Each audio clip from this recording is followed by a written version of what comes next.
Olá, tudo bem com você? Este nosso encontro de agora destina-se à conclusão da parte de concordância nominal que já comecei em dois vídeos anteriores. Não significa, óbvio, que eu conclua todos os casos de concordância nominal. Até porque tudo em português é muito amplo, é muito extenso, e são N casos que devem ser apresentados, discutidos, e assim por diante. Mas é claro que eu fico feliz porque tenho certeza de que em todos os vídeos que tenho gravado para você, apresento noções básicas do que interessa em português, como no caso aí de concordância nominal. Apresentei as regras básicas, os casos fundamentais, com observações muito significativas para você. E com isso eu acho que tenho atingido o que mais me interessa, que é preparar a você para lidar com pesquisas e com os casos de língua portuguesa que aparecerem em sua vida, envolvendo tudo, porque já são 20 e poucos vídeos, né, 20 e tantos vídeos que eu tenho gravado, então são várias e várias abordagens.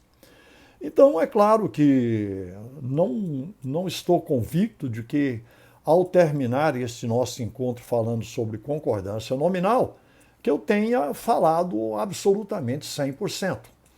Mas uma coisa é certa, você está preparado se seguir os vídeos anteriores, inclusive os outros vídeos falando sobre semântica, se você tem acompanhado os meus vídeos, incluindo aí agora este último de concordância nominal, eu tenho certeza absoluta de que você estará preparado para entender muita coisa por si, por conta própria. Você vai ser capaz de andar na vida com seus próprios passos.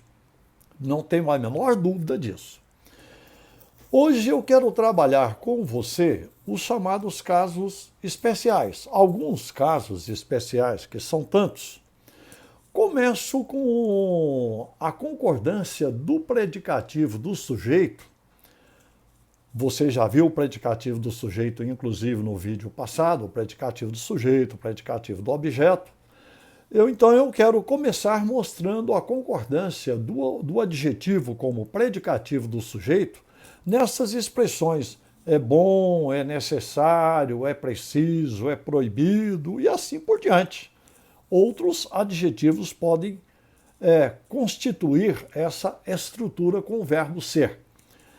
Como é que se dá a concordância do predicativo, do adjetivo predicativo, com o respectivo sujeito nesses casos que vamos abordar? Eu vou falar para você por meio dos exemplos e você entenderá, sem dúvida, o assunto que caracteriza a regra advinda do comportamento dessa concordância especial. Pego aí o primeiro exemplo.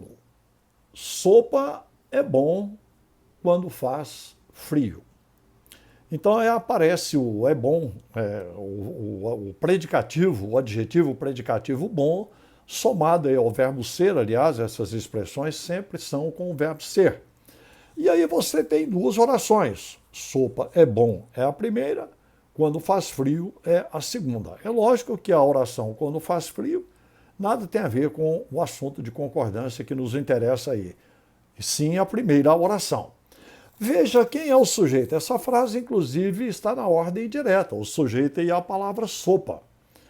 Agora, por que sopa, sendo uma palavra feminina, por que você não fala sopa é boa quando faz frio? Aí você vai entrar exatamente no que nos interessa muito. É que esse sujeito, sopa, não é caracterizado por determinante nenhum. Veja, ele é um substantivo. Aliás, os núcleos de sujeito são sempre substantivos. No caso, a palavra sopa. E esse núcleo substantivo que constitui o sujeito sopa não tem aí nenhum daqueles caracterizadores que você já viu. Quer dizer, quais são os caracterizadores, quais são os determinantes do substantivo?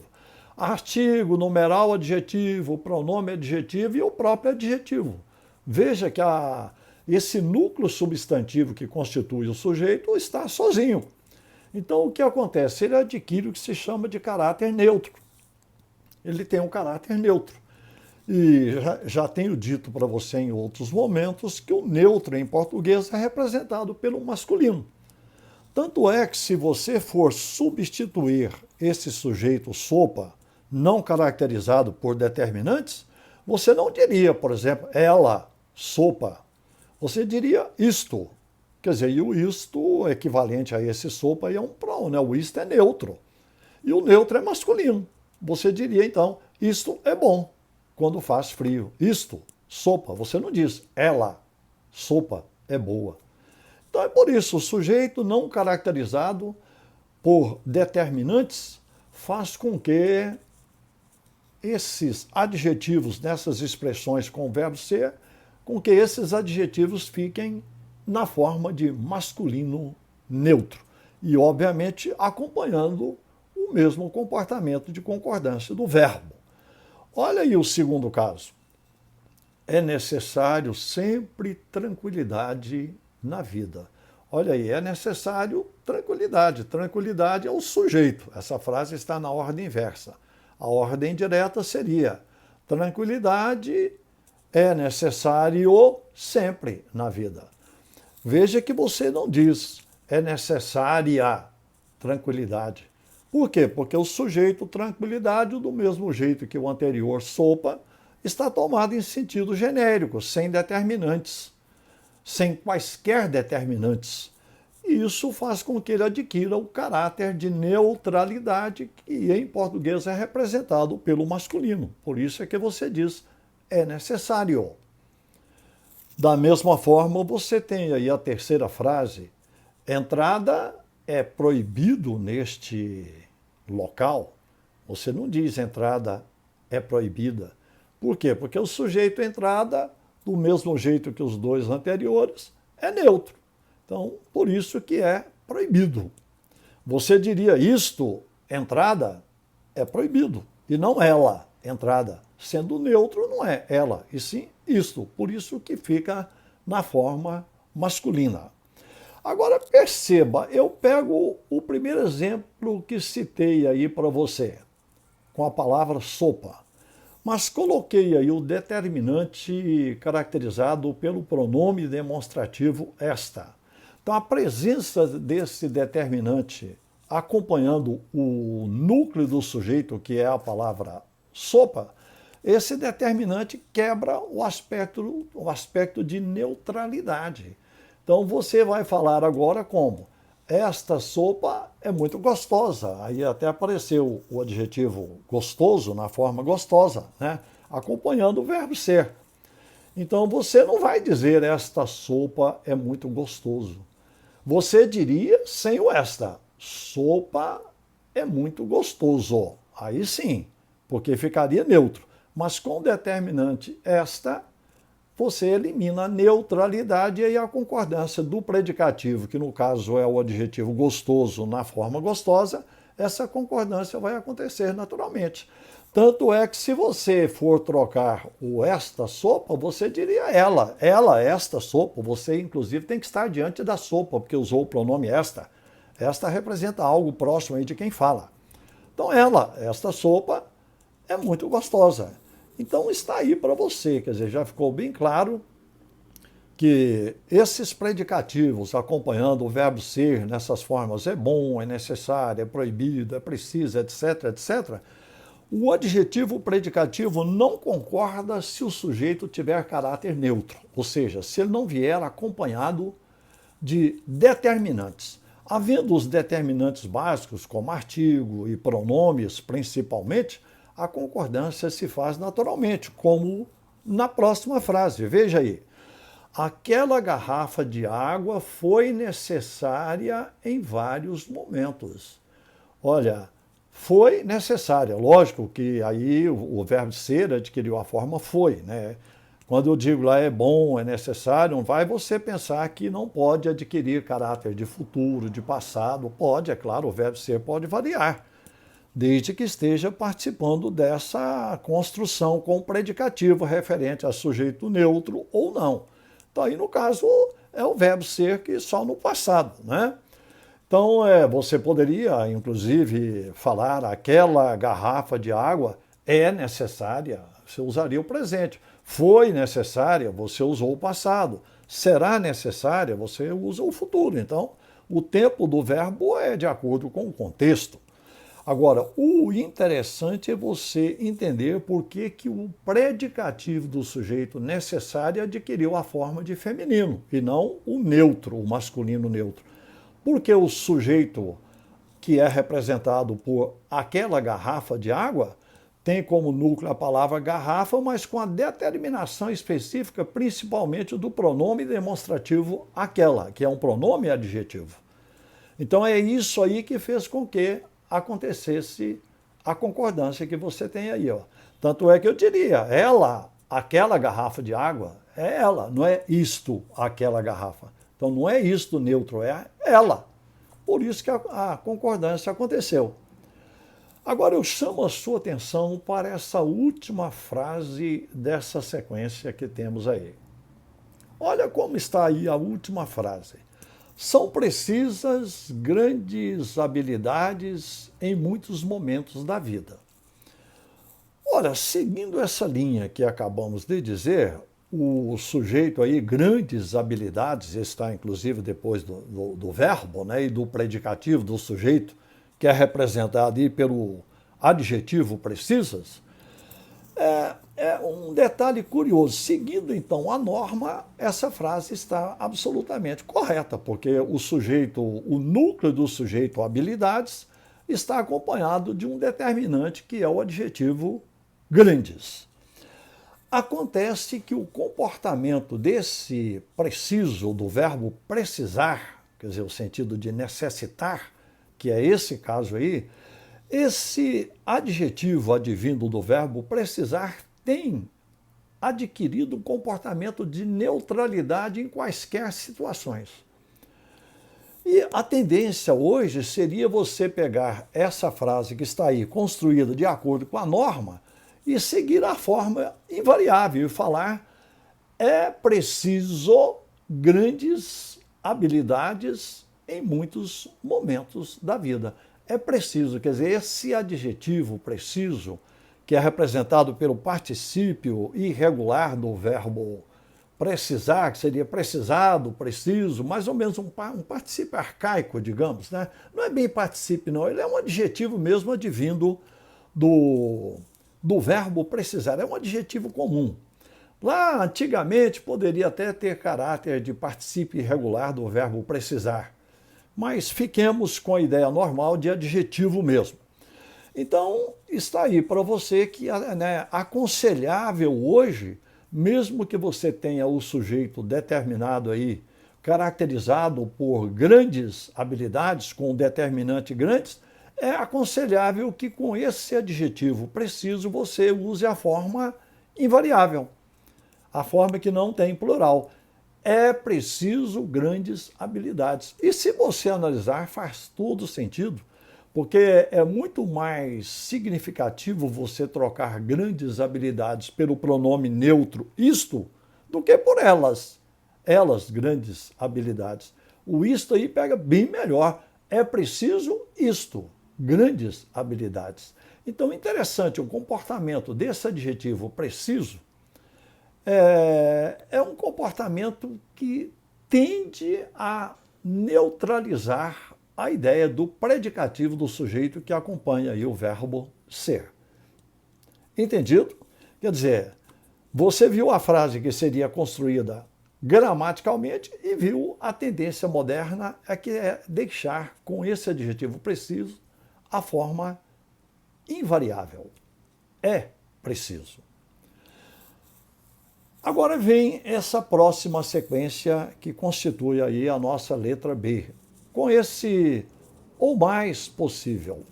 Você usa muito isso no seu dia a dia e às vezes tem uma certa dificuldade. Quem é que determina realmente a concordância dessa expressão, desse possível associado com esse ou mais, a mais, os mais, as mais?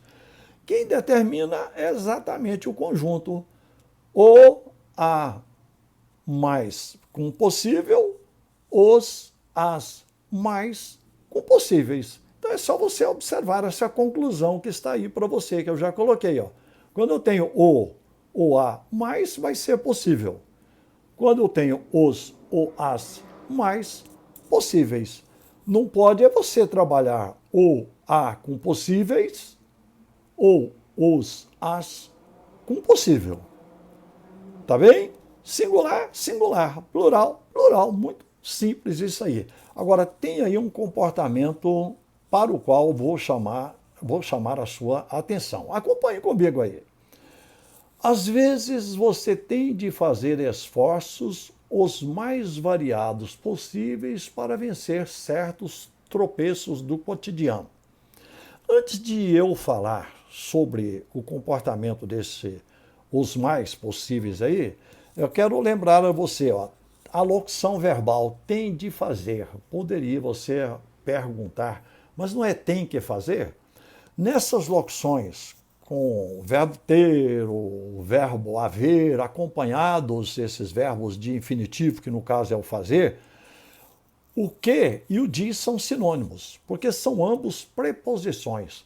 Quando você fala tem que fazer, o que é sinônimo desse de que está aí. Então você pode falar tem de fazer ou tem que fazer, facultativamente. Então nessas locuções, principalmente com o verbo ter, acompanhado o verbo ter de infinitivo, você pode empregar que ou de, são sinônimos. Eu gosto muito desse de aí, é apenas um gosto pessoal, nada tem a ver com a técnica que estou falando, né? Porque é facultativo.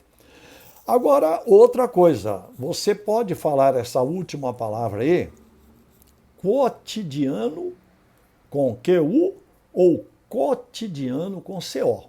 Facultativo também isso aí. Agora falemos sobre o mais possível, que aí está na forma plural, né? Às vezes você tem de fazer esforços os mais variados possíveis.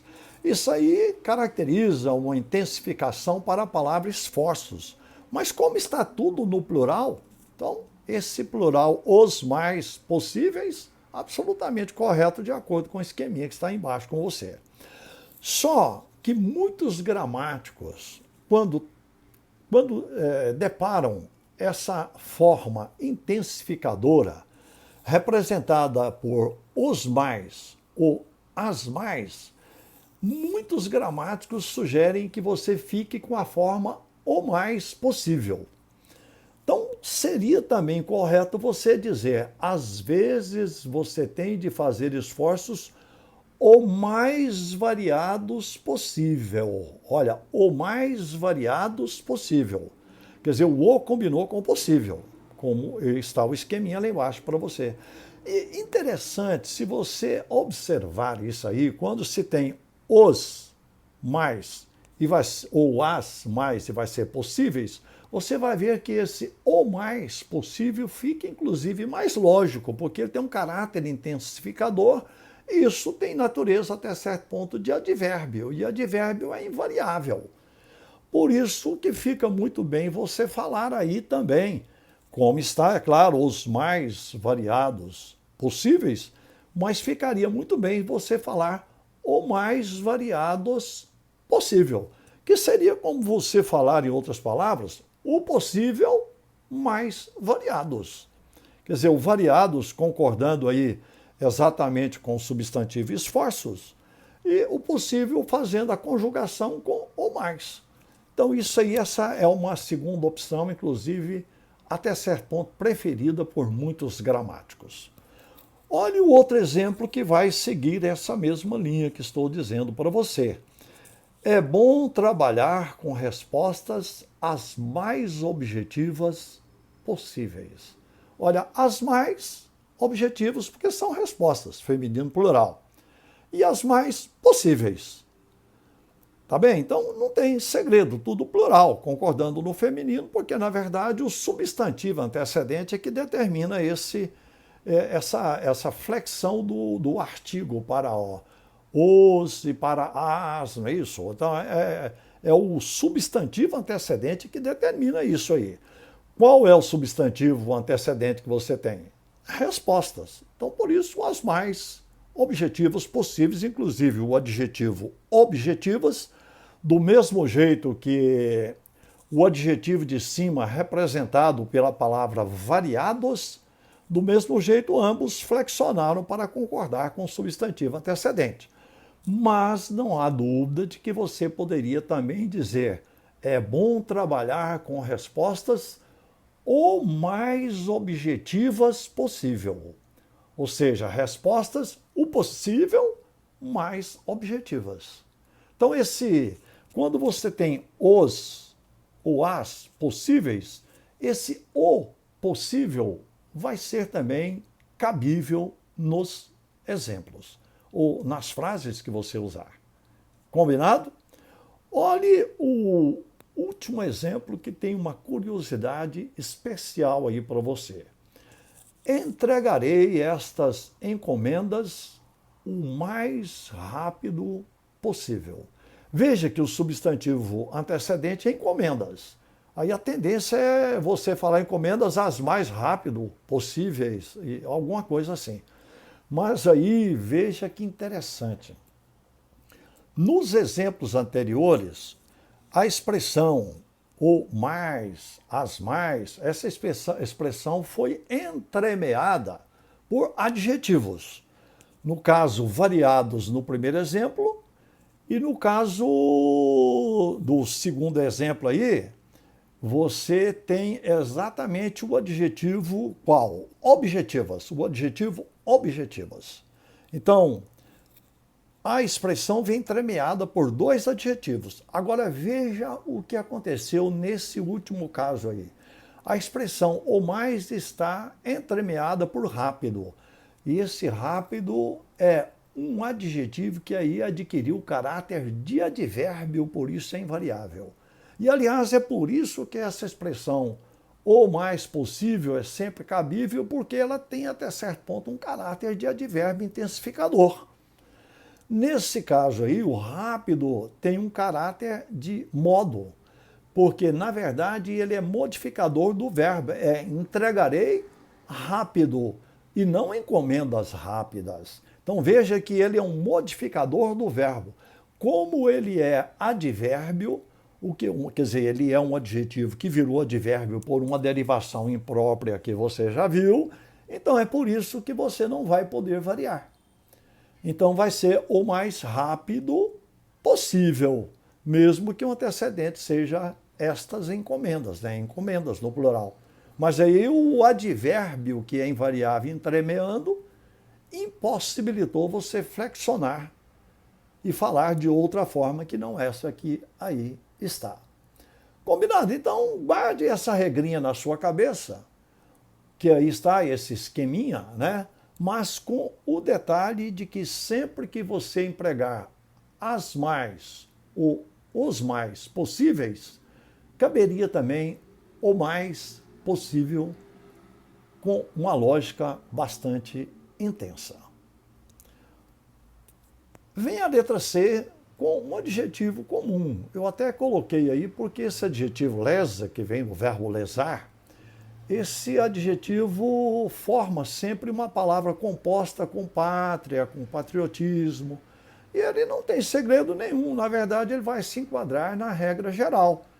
Porque, por exemplo, nunca se deve cometer crime de lesa pátria. Lesa porque pátria é feminino, então lesa. Mas se você diz patriotismo como está aí é leso. Então, na verdade, o que tem de especial é que ele forma um composto com o substantivo ao qual ele se refere. Mas lesa a pátria, lesa o patriotismo. Concorda naturalmente. Na verdade, você caiu na regra geral.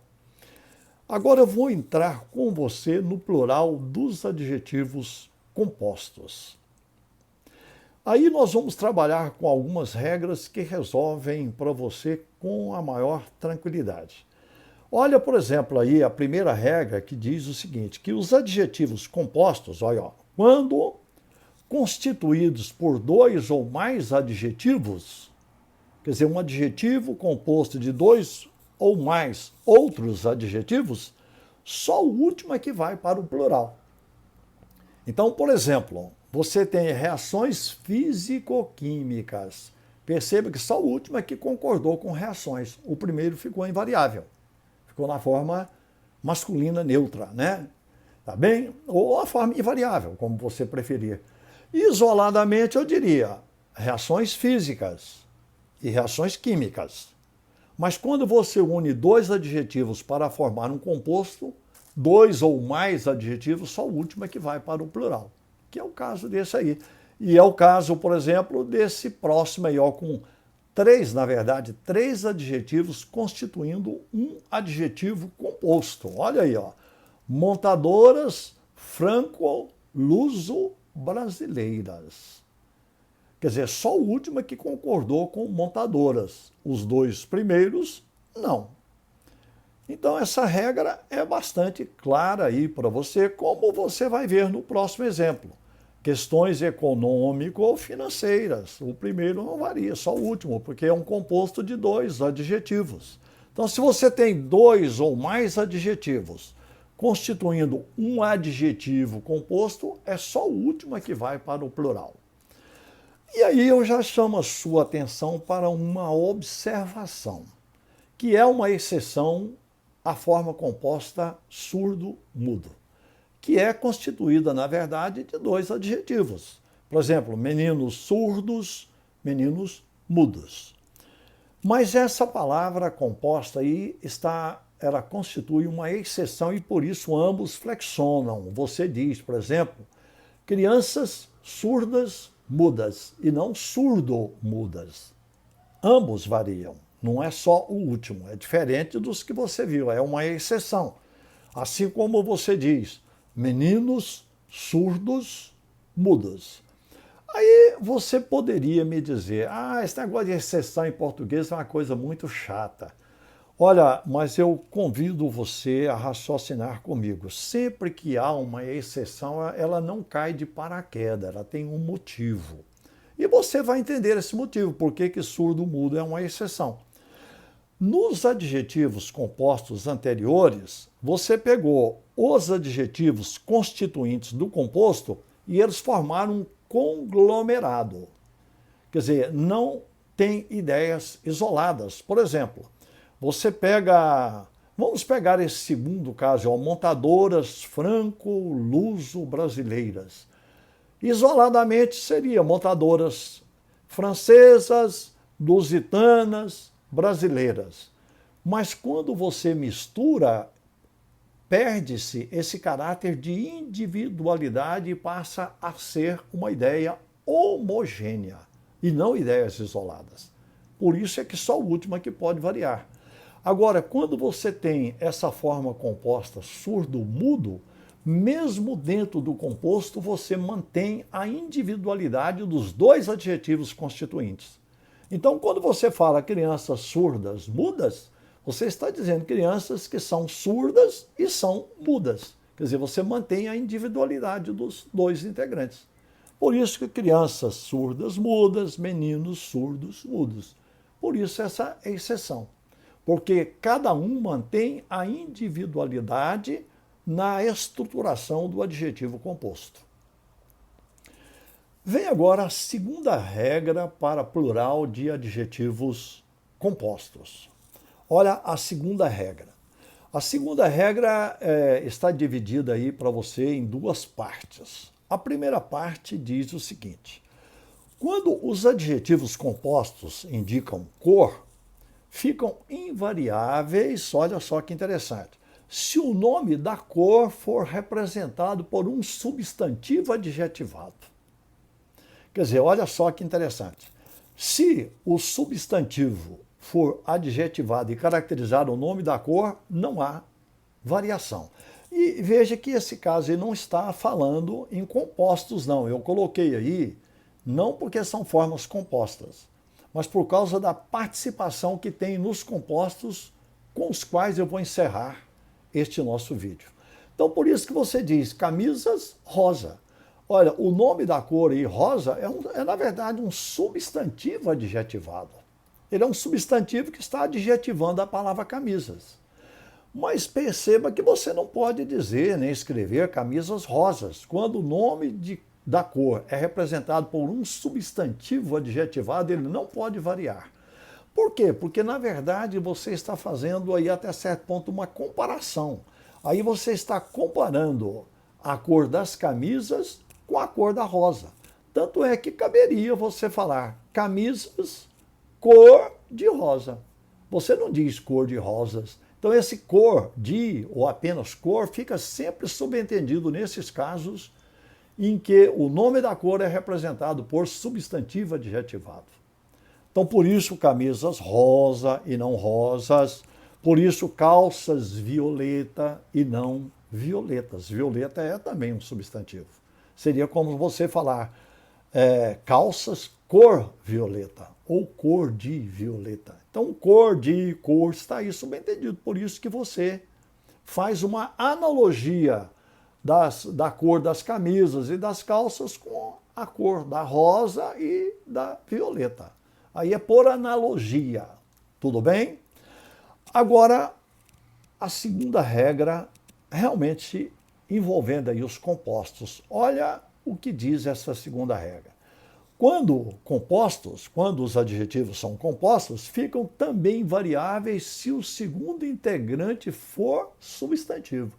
Por isso que eu fiz questão de mostrar esse caso de cima, que apesar de não constituir adjetivos compostos, você tem um substantivo que tem valor adjetivado e ele é que vai influenciar a formação dos compostos. Olha o que diz, então, vamos repetir essa segunda regra aí para você. Quando os adjetivos que indicam cor são compostos com a participação de um substantivo, fica tudo invariável. Olha aí, todos esses casos que você tem de compostos. Blusas verde garrafa. Você não diz verdes garrafas, nem verde garrafas. Você deixa tudo invariável. Por que isso? Olha a lógica.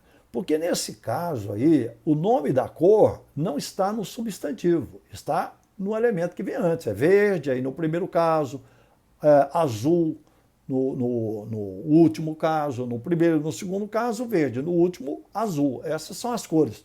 Mas veja você que o substantivo não é o substantivo que representa a cor. Tanto é que você, quando diz blusas verde garrafa, por que não se pode variar? Porque, na verdade, esse verde incide sobre o substantivo garrafa. Seria o verde da garrafa. Assim como no segundo caso, seria o verde da oliva, da azeitona. Está bem? Assim como no último caso, seria o azul da piscina. Então, eles são incidentes sobre o substantivo que, juntamente com eles, formam esses compostos. Então, fique bastante atento. Nomes de cor com a presença de um substantivo sozinho ou um substantivo participando de compostos, esses elementos que indicam cor ficam invariáveis. Espero ter podido levar até você um bocado de informação significativa. Um abraço, muito obrigado por ter me acompanhado até aqui. Tudo de bom para você.